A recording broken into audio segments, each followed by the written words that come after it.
Oke, shalom, selamat pagi semuanya. Kita bersyukur, berterima kasih pada Tuhan.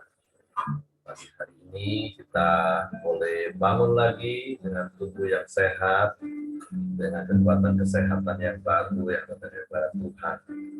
Kita boleh beraktivitas lagi di sepanjang hari ini dalam penyertaan Tuhan, dalam pemeliharaan dan perlindungan Tuhan yang ajaib bagi kita. Sungguh biarlah hidup kita boleh menyenangkan hati Tuhan dan hidup kita memuliakan nama Tuhan. Bapa, kami bersyukur, kami berterima kasih kepadamu pagi hari. Terima kasih buat sepanjang malam. Kau lindungi, kau jagai, dan kau berkati kami dalam hidup kami. Hingga pagi hari ini kami boleh bangun lagi dengan tubuh yang diberkati, dengan kekuatan kesehatan yang baru yang datang daripada Tuhan. Terima kasih buat hari baru, penuh berkat, penuh kemenangan dan sukacita yang melimpah yang kau jadikan bagi kami. Karena sepanjang hari ini kami mau jalani hidup kami bersama denganmu, dalam penyertaan perlindunganmu yang ajaib bagi kami. Bapa, kami bersyukur dan biarlah hidup kami menyenangkan hatimu, hidup kami memuliakan nama.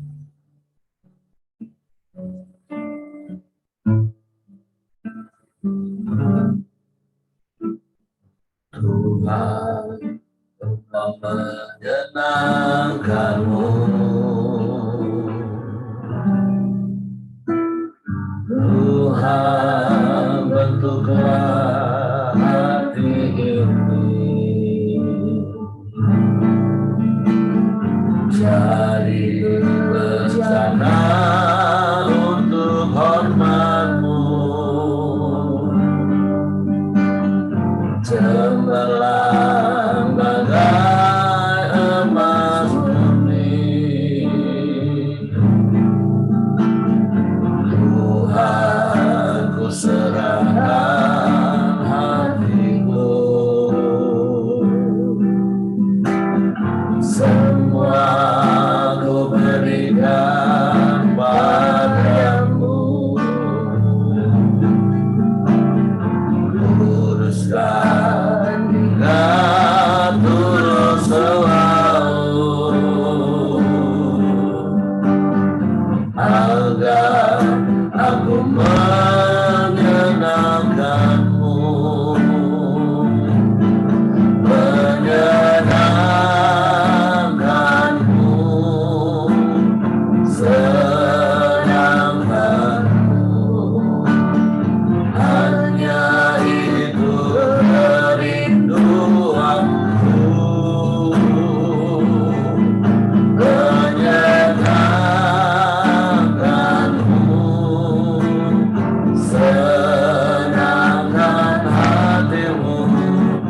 Hanya itu kerinduanku.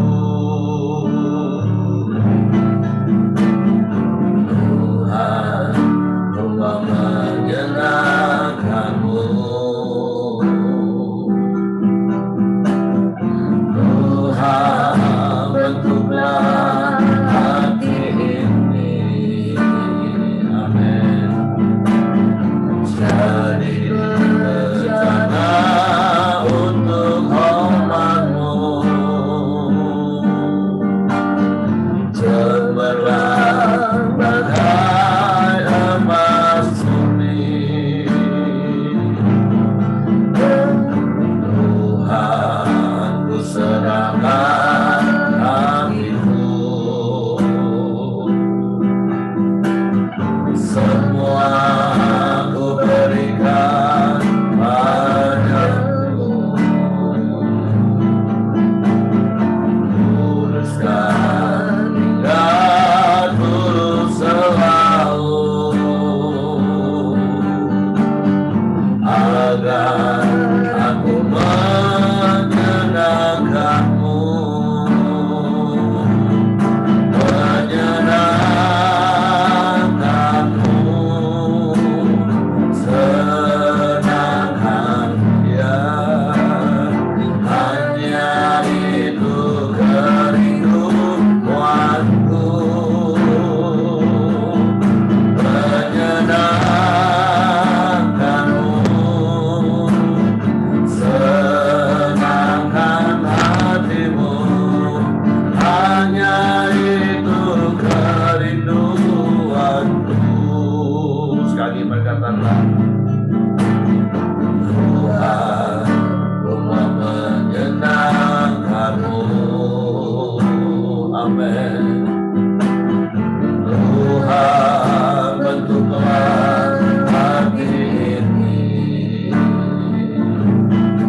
menyenangkanmu, menyenangkanmu, amin.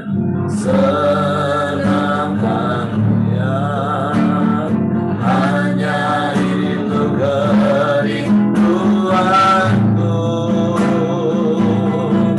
Menyenangkanmu, senangkan hatimu, hanya itu kerinduanku.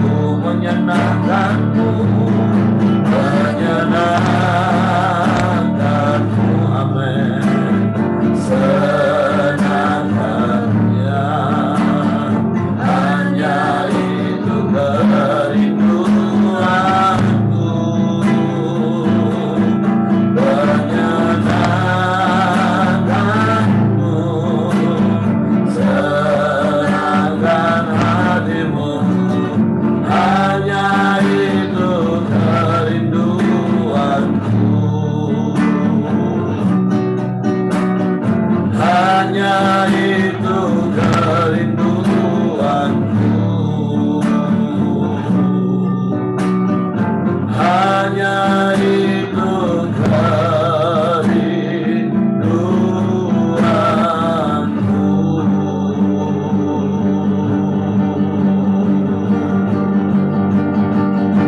Ini kerinduan kami Tuhan,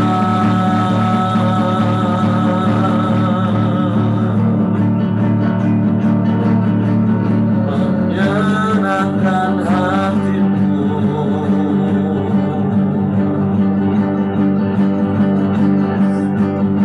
menyukakanmu,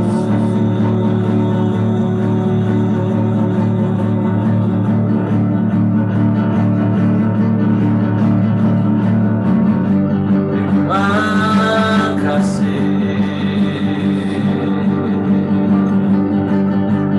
Kami bersyukur, kami bersyukur,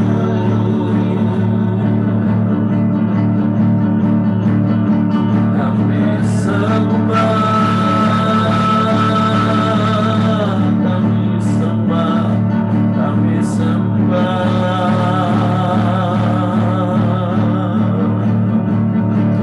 Kami muliakan nama-Mu Tuhan.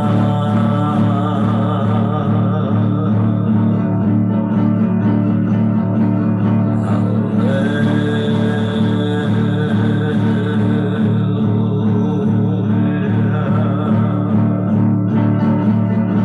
Ini kerinduan kami Tuhan,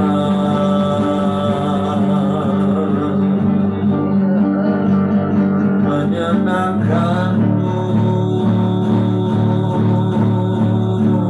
menyukakanmu, sebab Kau layak dipuji, layak disembah,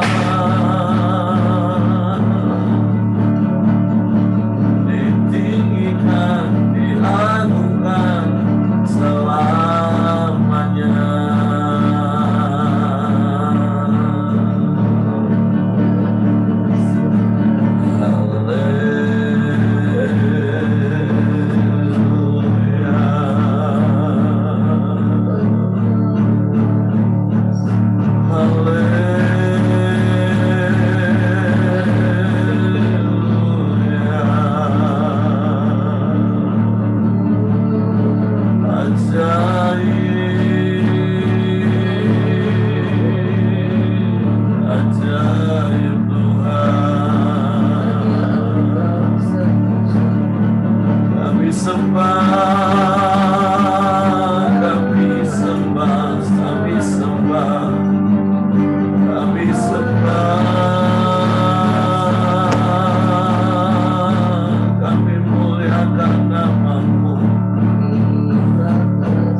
sebab kami mau menyenangkan-Mu dengan pujian penyembahan kami, dengan cara hidup kami yang menyukakan hati-Mu, yang taat dan setia kepada-Mu.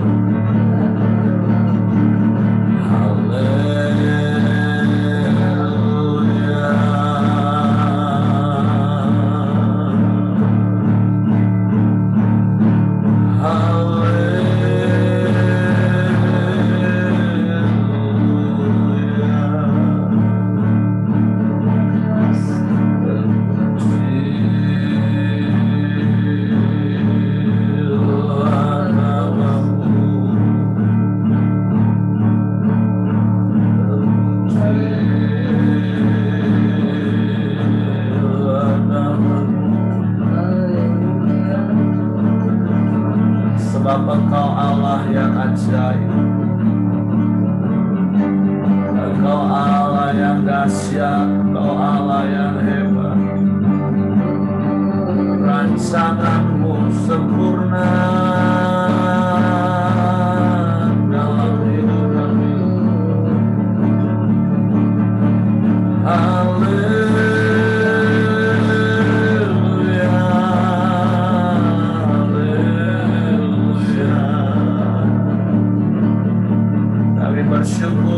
Kami bersyukur.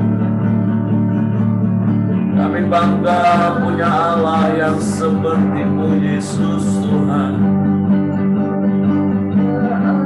Sebab Engkau satu-satunya dan tidak ada yang lain, tidak ada yang sama seperti-Mu. Haleluya. Biarlah hidup kami menyenangkan hati-Mu, Tuhan. Biarlah hidup kami berkenan kepada-Mu. Hidup kami seturut dengan kehendak dan rencana-Mu. Sebab rencana-Mu ajaib dalam hidup kami, Tuhan. Terima kasih.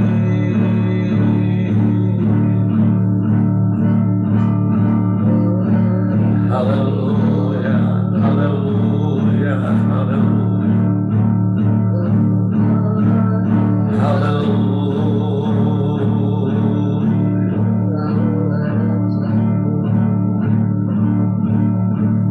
Tuhan, Kau sempurna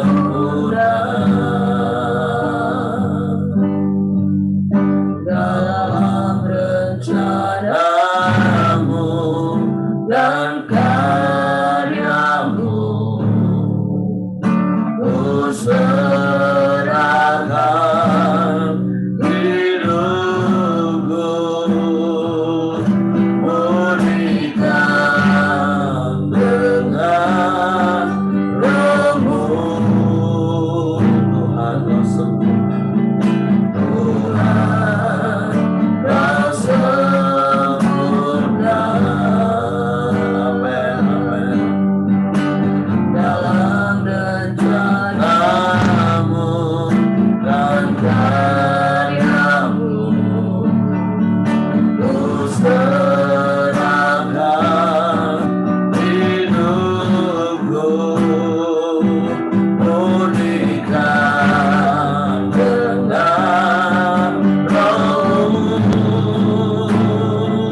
langkahku, Kau bersamaku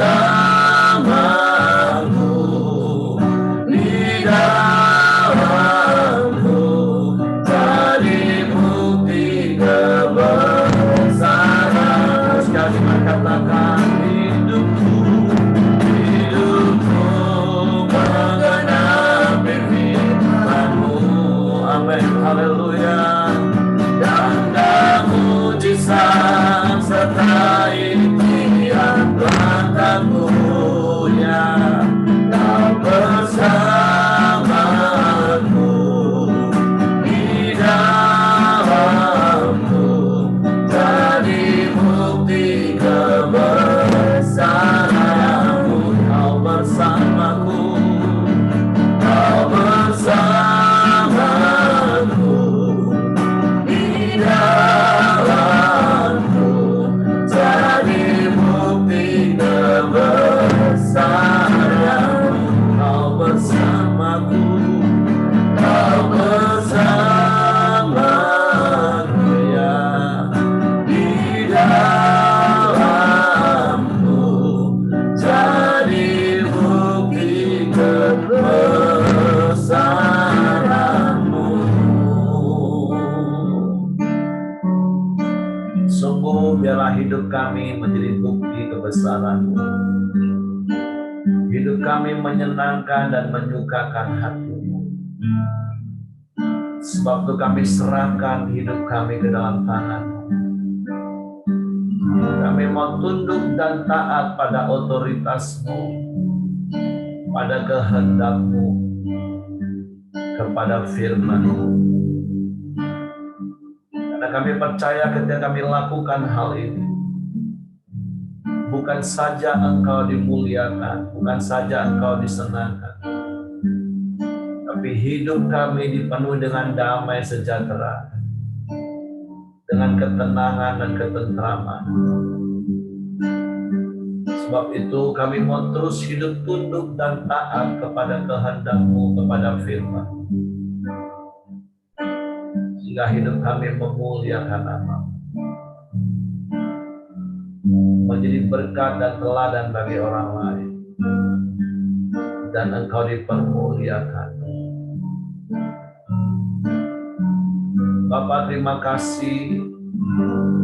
Biarlah setiap pujian penyembahan yang kami naikkan kepada-Mu menyenangkan dan berkenan kepada-Mu, menjadi komitmen dalam hidup kami, menjadi keyakinan kami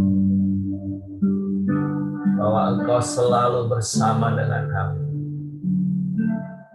Engkau tidak pernah meninggalkan dan membiarkan kami. Engkau selalu ada bagi kami. Bapa, terima kasih pagi hari ini kami siapkan lagi hati kami untuk firman. Roh Kudus, tolong kami untuk mengerti firman, untuk memahami firman, sehingga kami percaya firman dan kami melakukannya dalam nama Yesus Tuhan kami bersyukur. Disambut firman-Mu pagi hari ini. Haleluya, haleluya, haleluya. Amin. Oke, silakan. Engki mana?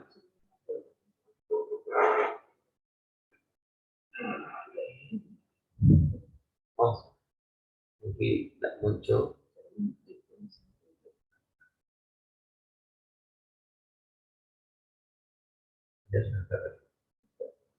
Oke, tidak apa-apa. Kita akan lanjut renungan kita pagi hari ini.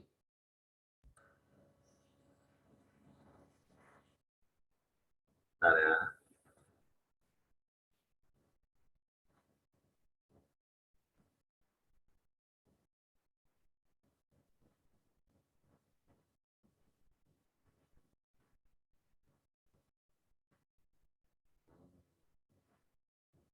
Dalam Roma, pasalnya yang pertama. Oh, itu sudah muncul. Oke, silakan Hengki.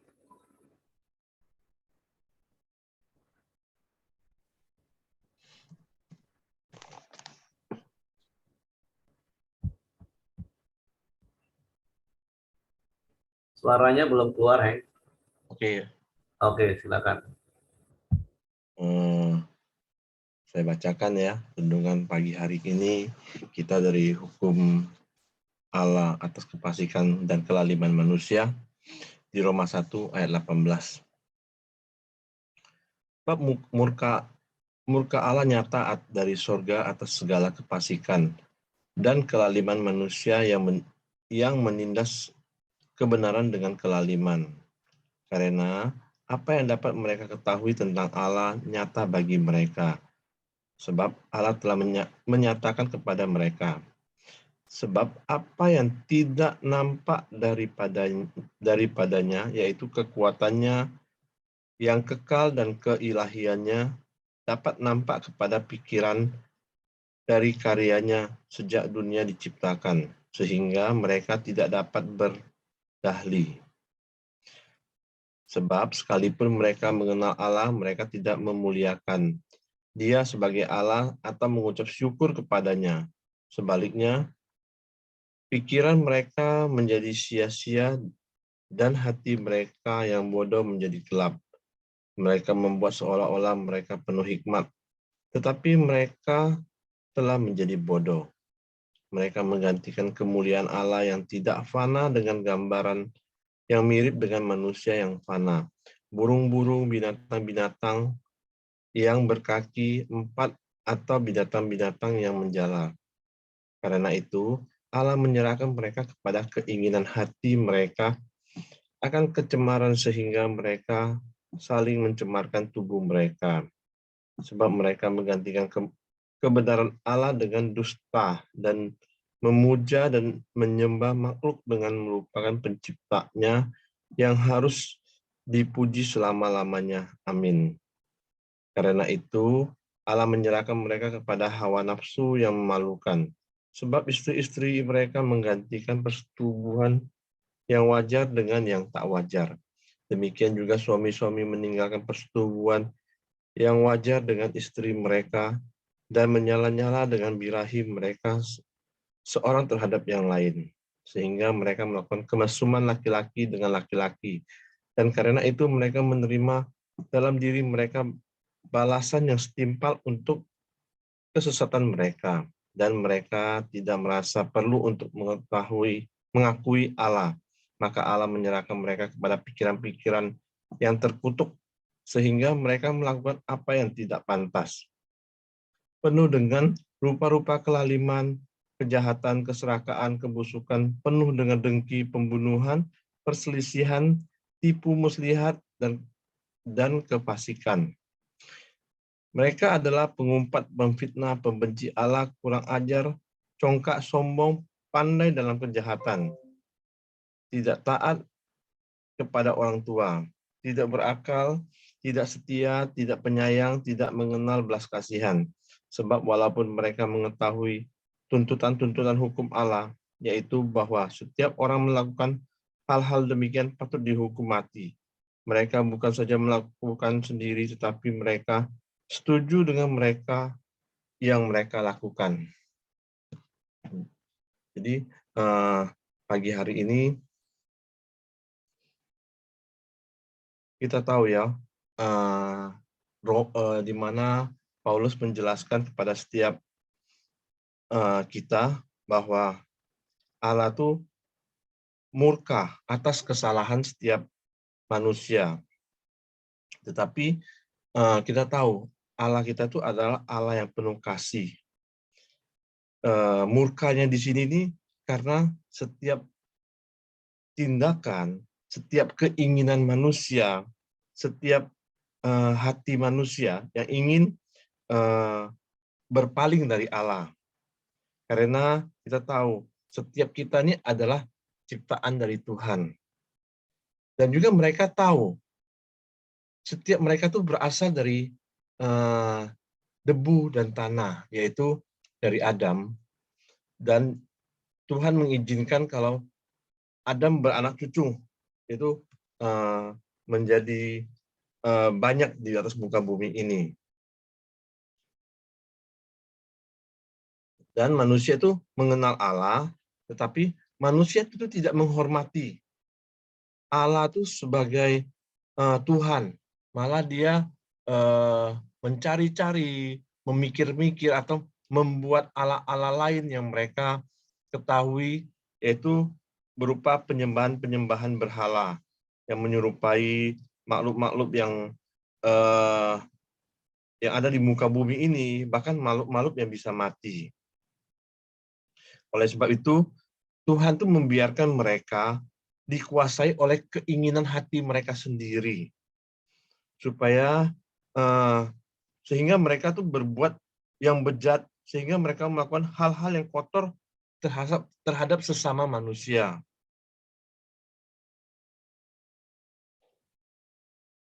Bahkan di sini tadi ada mengatakan kalau karena manusia itu berbuat yang demikian, maka Allah membiarkan mereka menuruti nafsu mereka yang hina. Ada wanita-wanita yang tidak tertarik kepada laki-laki, seperti lazimnya pada manusia, melainkan tertarik kepada sesama wanita. Ada laki-laki pun begitu juga. Mereka tidak lagi sewajarnya mengadakan hubungan dengan wanita, melainkan birahi terhadap sesama laki-laki, melakukan perbuatan yang memalukan terhadap sesama laki-laki. Sehingga mereka menerima pembalasan setimpal dengan perbuatan mereka yang jahat itu. Jadi manusia tidak merasa perlu mengenal Allah, maka Allah membiarkan pikiran mereka menjadi rusak, sehingga mereka melakukan hal yang mereka tidak boleh lakukan. Hati mereka penuh dengan semua yang jahat.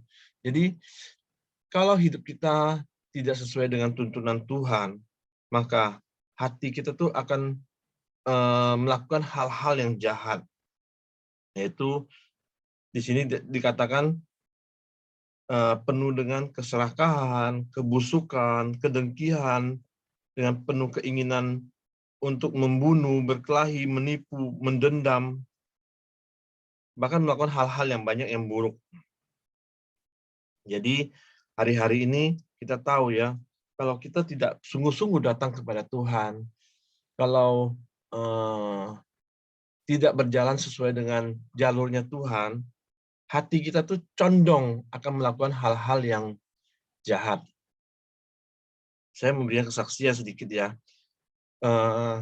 Kita tahu pandemi sudah berjalan mungkin kurang lebih 2 tahun. Dan kita sudah mengadakan Koram Deo kurang lebih 1,5 tahun. Pada saat kita melalui hari-hari dalam pandemi, kalau tidak kita terus di dalam Koram Deo pagi hari ini, condong hati kita ini akan berbalik kepada masa lalu kita, dunia masa lalu kita. Dan juga saya ada melihat beberapa teman saya yang udah rajin ke gereja, udah rajin melayani Tuhan. Karena pandemi ini, karena ibadahnya online, katanya online, tapi dia juga nggak beribadah. Lama-kelamaan dia udah mulai hidup di dalam komunitas yang lama, mulai merokok kembali, dan sekarang gereja udah dibuka kembali, dia pun tidak datang ke gereja lagi. Nah, itulah karena hati kita tidak terus terpaut kepada Tuhan, maka lama-kelamaan kita akan melakukan jalan kita sendiri-sendiri, maka kita akan menyimpang dari kehidupan kita di dalam Tuhan. Itu aja yang saya bisa bagikan pagi hari ini, Pak. Silakan Pak Heri.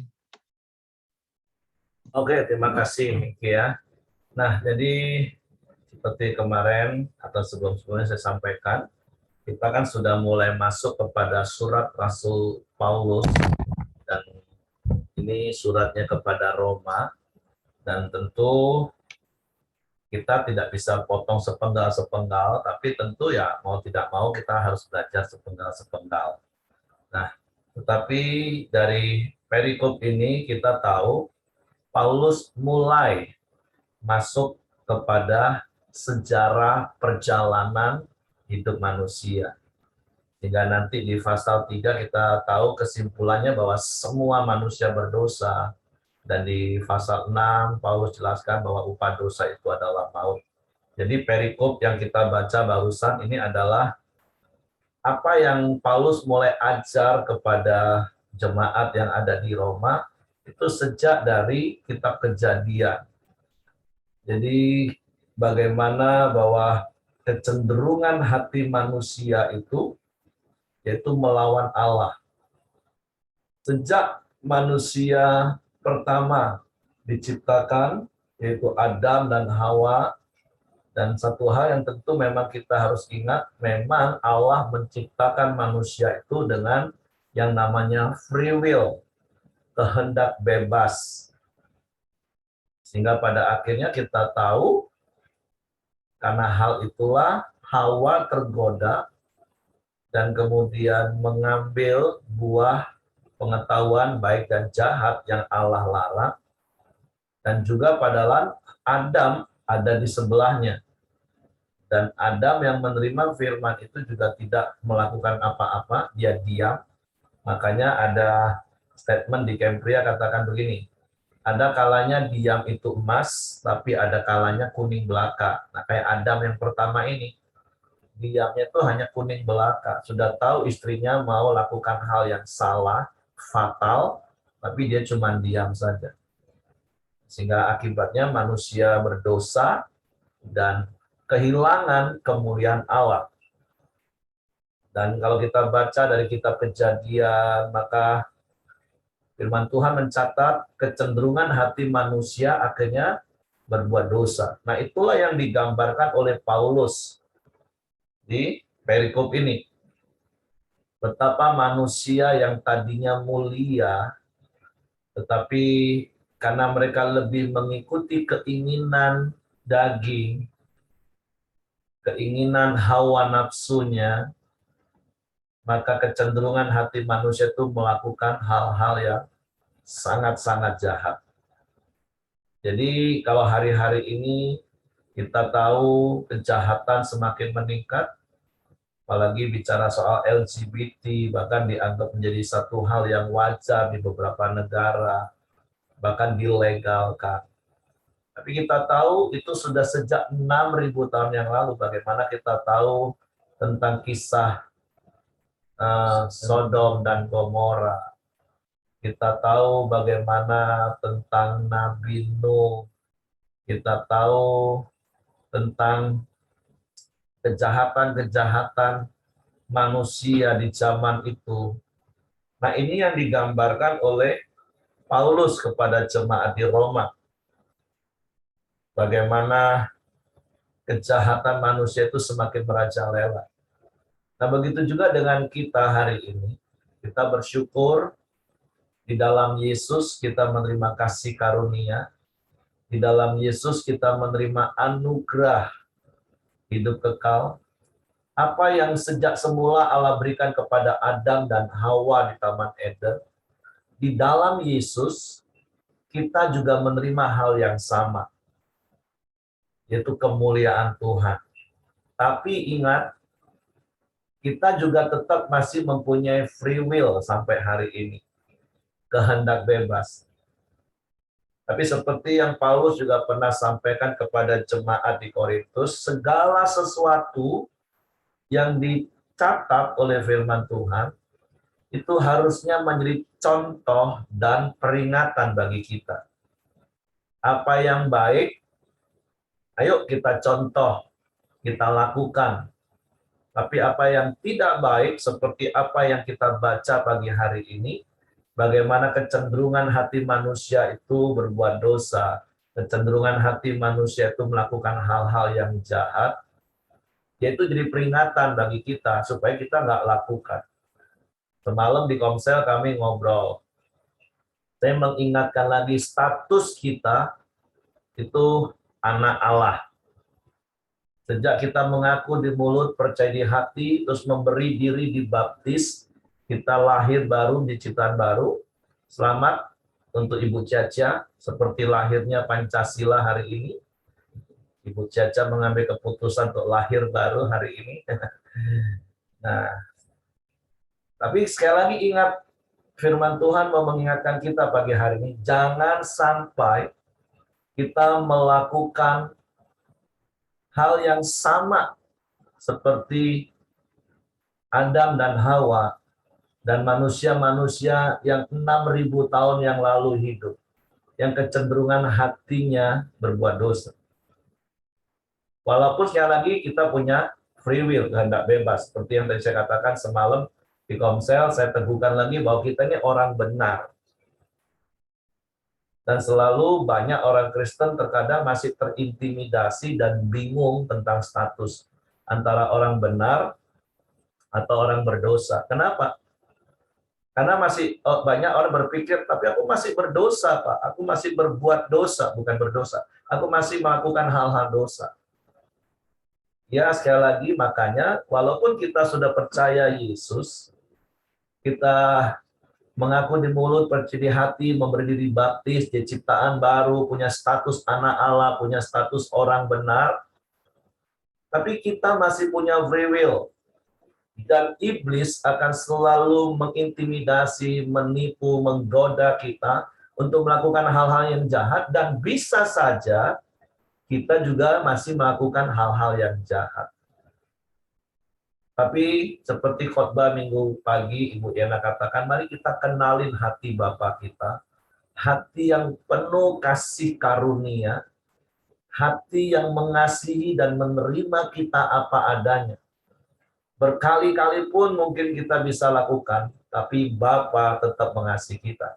Karena Bapa mengasihi kita bukan karena apa yang kita buat, tetapi karena memang Bapa mengasihi kita, anak-anaknya. Karena status anak Allah yang kita sandang hari ini ketika kita menerima Yesus, memberi diri baptis, itu status yang kekal. Tapi jangan sampai juga kita tertipu oleh iblis ini. Wah, kalau gitu kan statusnya tetap anak Allah. Kalau gitu aku buat dosa aja dia terus. Toh nanti juga statusku tetap anak Allah. Nah, saya percaya kalau kita benar-benar memaknai karya salib setiap hari, menyangkal diri, kita nggak akan punya pola pikir seperti itu.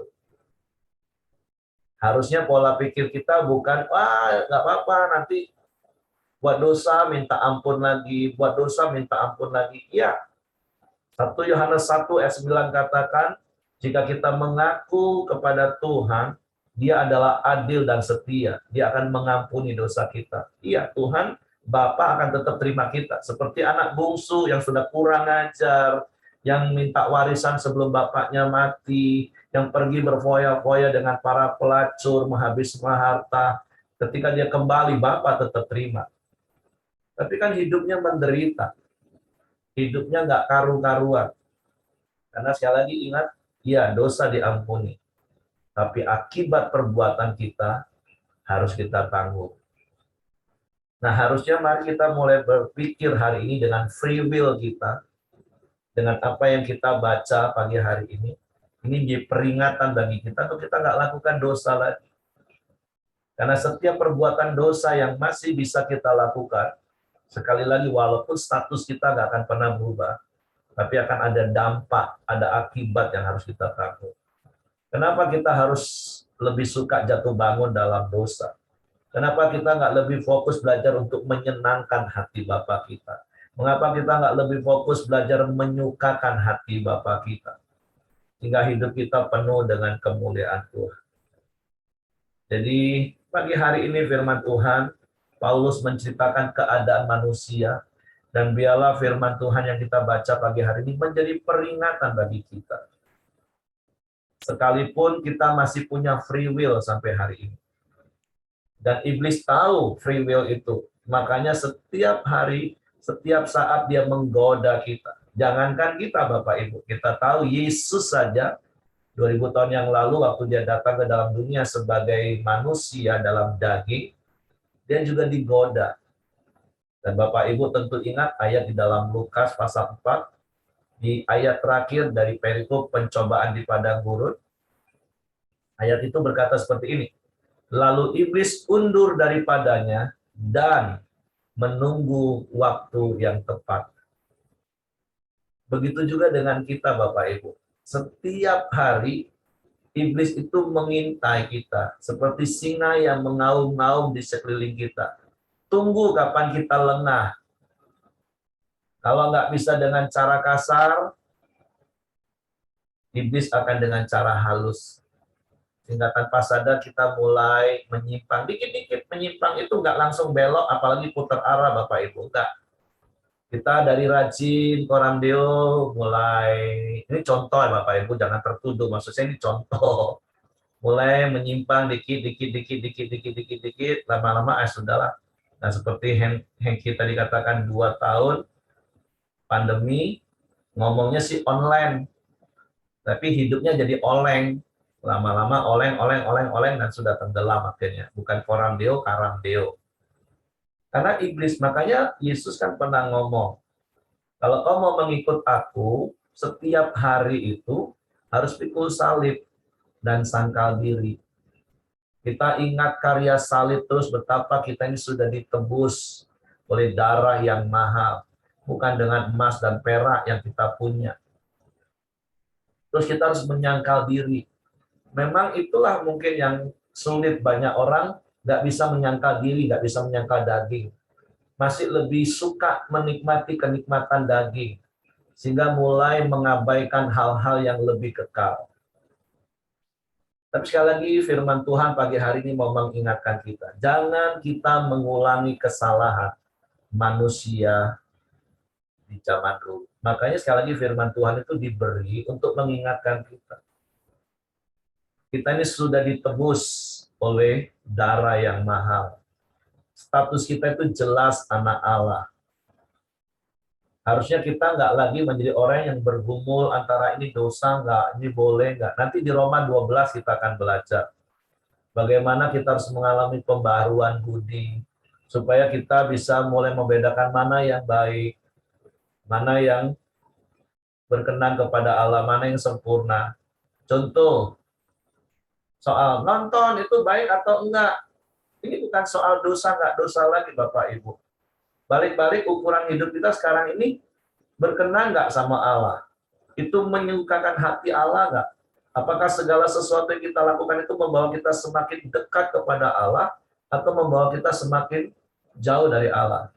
Mungkin Bapak Ibu masih ingat definisi berkat dan kutuk yang pernah saya ajar. Berkat itu adalah segala sesuatu yang membawa kita semakin dekat dengan Allah. Bahkan kalaupun Tuhan izinkan kita mengalami sakit, usaha bangkrut, tapi kalau itu membuat kita dekat dengan Tuhan, itu berkat bagi kita sesungguhnya. Tapi sebaliknya kutuk itu adalah segala sesuatu yang membuat kita semakin jauh dari Tuhan. Artinya kalaupun kita dalam kondisi nyaman, aman, uang punya, terus kita lebih ikutin keinginan daging, nyaman, dan membuat kita semakin jauh dari Tuhan, mulai menyimpang sedikit-sedikit, itu kutuk bagi kita sesungguhnya. Karena kutuk itu kan artinya terpisah dari Allah. Jadi pagi hari ini firman Tuhan mau mengingatkan kita hal yang serius. Ingat kita ini ditebus, status kita jelas anak Allah. Harusnya hidup kita tetap penuh dengan kemuliaan. Ya, kita punya free will. Tapi mari kita taruh free will kita di bawah otoritas firman. Kita memiliki sikap hati yang tunduk dan taat kepada Tuhan, kepada firman. Seperti yang saya katakan di dalam doa tadi. Waktu kita tunduk dan taat pada firman, bukan saja Bapa dipermuliakan sesungguhnya, tapi hidup kita sendiri dipenuhi dengan damai sejahtera. Hidup kita sendiri dipenuhi dengan ketenangan dan sukacita. Jadi nasihatnya adalah, ayo tunduk dan taat pada firman. Jangan mengulangi kesalahan manusia pertama. Manusia 6.000 tahun yang lalu. Ngeri Bapak Ibu. Kalau kita hari-hari ini nggak dekat dengan Tuhan. Kalau hari-hari ini nggak setiap hari kita pikul salib dan sangkal diri. Ngeri Bapak Ibu. Jangan merasa kuat kata firman Tuhan. Saya terus harus selalu menjaga hati saya. Saya harus terus menjaga hidup saya. Supaya apa? supaya nggak jatuh. Iblis menggoda nggak? Oh, goda terus sampai hari ini Bapak Ibu.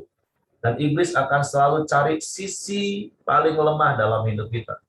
Nah, saya nggak tahu sisi paling lemah dalam hidup Bapak Ibu apa, saya nggak tahu.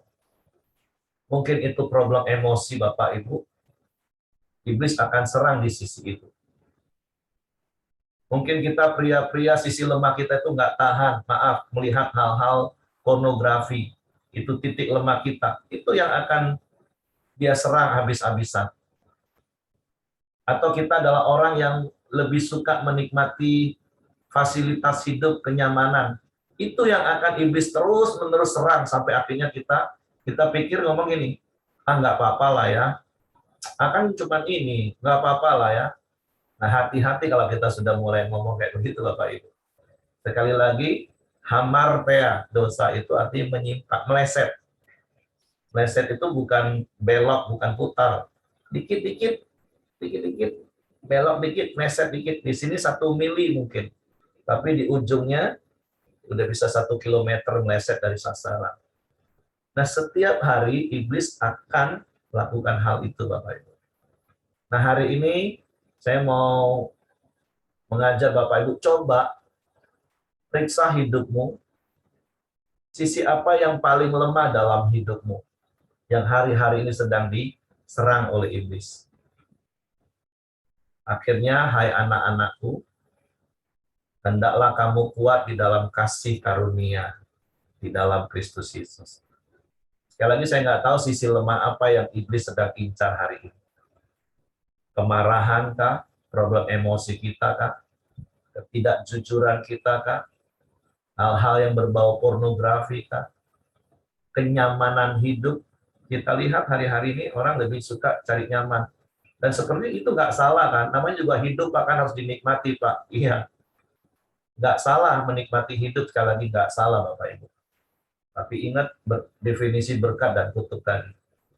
Apakah yang sedang kita lakukan hari ini? Apakah yang sedang kita nikmati hari ini? Itu membawa kita dekat atau semakin jauh dengan Tuhan. Itu yang Bapak Ibu renungkan hari ini. Dan sekali lagi, biarlah kasih karunia Tuhan memampukan kita mencapai garis akhir. Oke, itu saja yang saya tambahkan. Dan tambahkan, malah penuh ini tambahnya. Pak Ramli, silakan mau sampaikan sesuatu. Iya, benar sekali ya apa yang disampaikan Pak Heri, Hengki tadi ya.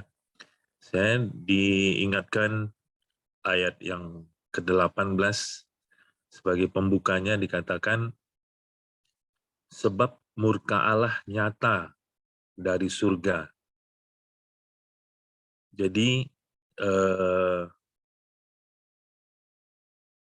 tipuan iblis yang paling apa namanya ya, yang paling berhasil kepada kita adalah membuat kita percaya bahwa murka Allah itu tidak nyata.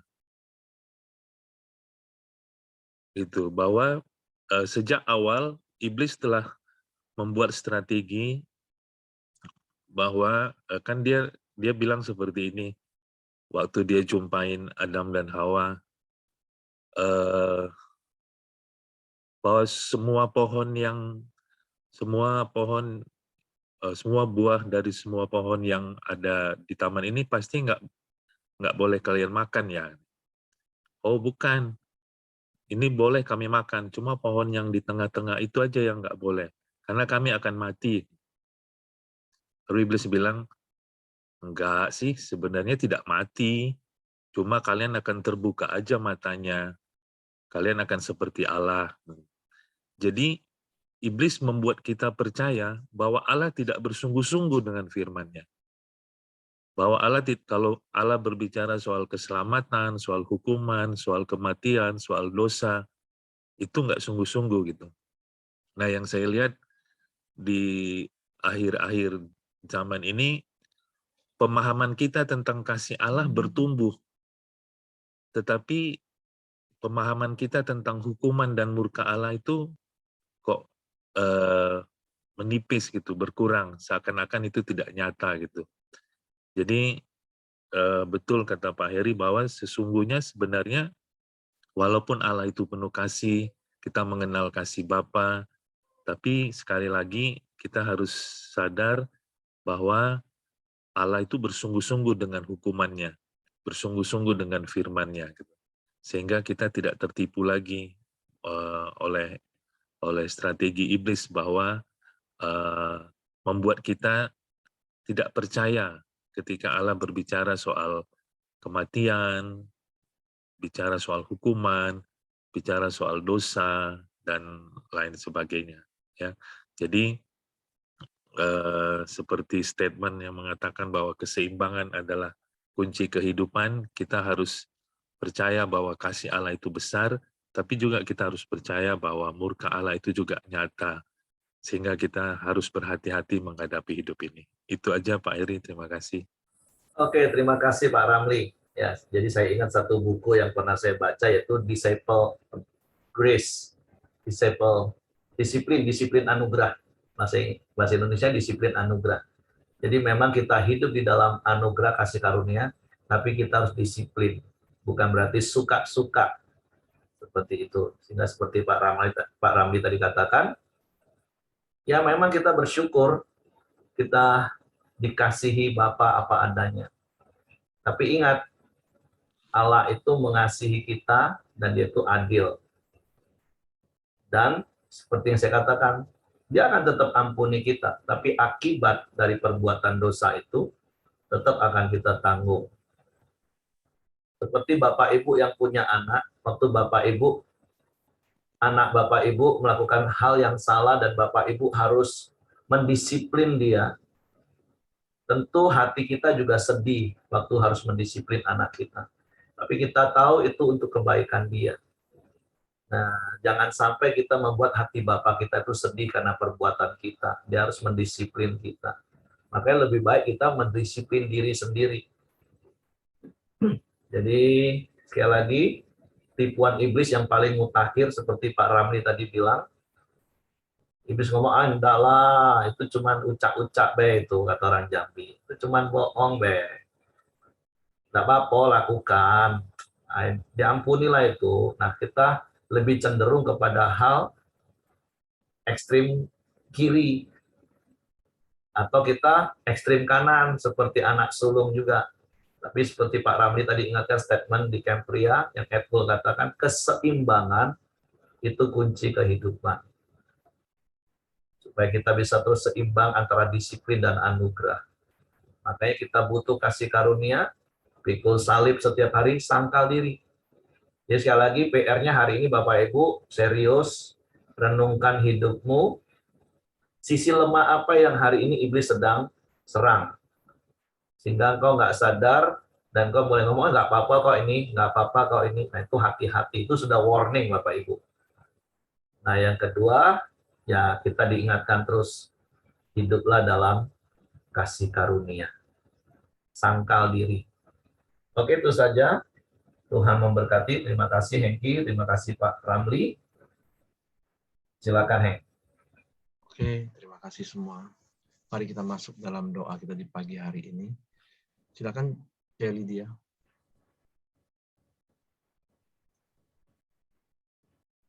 Pagi semuanya, luar biasa ya firman Tuhan, menguatkan kita semua. Mari kita masuk dalam doa. Bapak, kami mengucap syukur, kami bisa bangun pagi dengan kondisi sehat dan bisa berkumpul di Koram Deo. Engkau sungguh baik kepada kami Tuhan. Engkau berdaulat atas hidup kami. Kami serahkan hidup kami ke dalam tangan Tuhan Yesus. Biarlah kehendak-Mu yang terjadi, bukan kehendak kami ya Bapa. Kami sepakat berdoa untuk kita yang hadir atau yang tidak hadir. Berikan kami kekuatan dimanapun kami berada ya Tuhan. Lindungi kami dan juga lindungi keluarga kami dan juga bisnis kami. Tuhan berkati berlimpah-limpah. Karena kami tahu Tuhan, kami tidak pernah meninggalkan Engkau ya Tuhan. Begitu juga dengan Tuhan. Kami percaya selalu ada mujizat yang terjadi dalam kehidupan kami. Kami mau tetap setia sampai Engkau memanggil kami. Apapun permasalahan kami, Tuhan tuntun terus kehidupan kami di dalam nama Tuhan Yesus. Kami juga berdoa untuk setiap pemimpin yang ada. Berkati dan lindungi juga keluarganya. Dan untuk pelayanannya juga Tuhan berikan kesehatan kepada mereka ya Bapa. Agar banyak jiwa-jiwa dimenangkan. Karena mereka juga manusia biasa. Sebagai pemimpin, mereka butuh tuntunan Roh Kudus. Kami serahkan setiap pemimpin gereja kepadamu ya Tuhan. Engkau berdaulat atas hidup mereka. Di dalam nama Tuhan Yesus. Kami juga sepakat berdoa untuk yang sakit disembuhkan, yang lemah dikuatkan. Tidak ada yang mustahil bagi orang yang percaya kepadamu. Berikan iman kepada kami supaya kami tiap hari bisa membaca firman Tuhan, karena firman adalah makanan kami sehari-hari, supaya kami dikuatkan oleh Engkau. Kami sepakat berdoa buat Bapak Presiden dan Wakil Presiden dan semua pemerintahan dari yang tertinggi sampai RT RW. Kami berdoa untuk keamanan bangsa Indonesia dan segala bentuk yang mengancam persatuan Indonesia dapat diatasi. Kiranya Tuhan memberikan hikmat bagi aparat keamanan Polri, TNI dalam perlindungan-Mu, saling berkoordinasi dan dapat bekerja bersama-sama. Kami juga sepakat berdoa untuk kebangkitan sektor pariwisata era baru di Indonesia. Berdoa juga untuk pemulihan ekonomi di berbagai sektor menunjang era baru. Pulihkan bangsa Indonesia. Kami serahkan bangsa Indonesia kepadamu. Jadilah kehendak-Mu. Engkau berdaulat atas hidup Indonesia. Tidak ada yang mustahil bagi orang percaya kepada Engkau. Indonesia penuh kemuliaan-Mu. Jangan sampai kami mencuri kemuliaan-Mu. Di dalam nama Tuhan Yesus, Anak Allah yang hidup, kami ucap syukur. Haleluya. Mari kita doa Bapa kami. Bapa kami yang di surga, dikuduskanlah nama-Mu, datanglah kerajaan-Mu.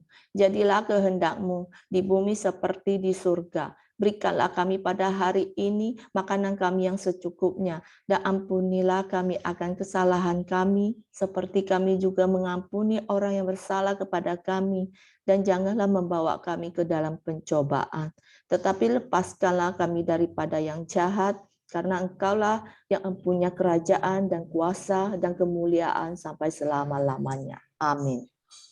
Bapa yang baik, kami sangat bersyukur buat pagi hari yang indah ini ya Tuhan. Sebentar lagi kami akan melakukan aktivitas kami, pekerjaan kami, biarlah penyertaan-Mu terus ada dalam kehidupan kami ya Tuhan. Biarlah berkat damai sejahtera, sukacita terus melingkupi setiap kami ya Tuhan. Di dalam nama Tuhan Yesus Kristus kami berdoa mengucap syukur. Haleluya. Amin. Oke, semangat pagi, selamat beraktivitas, Tuhan memberkati.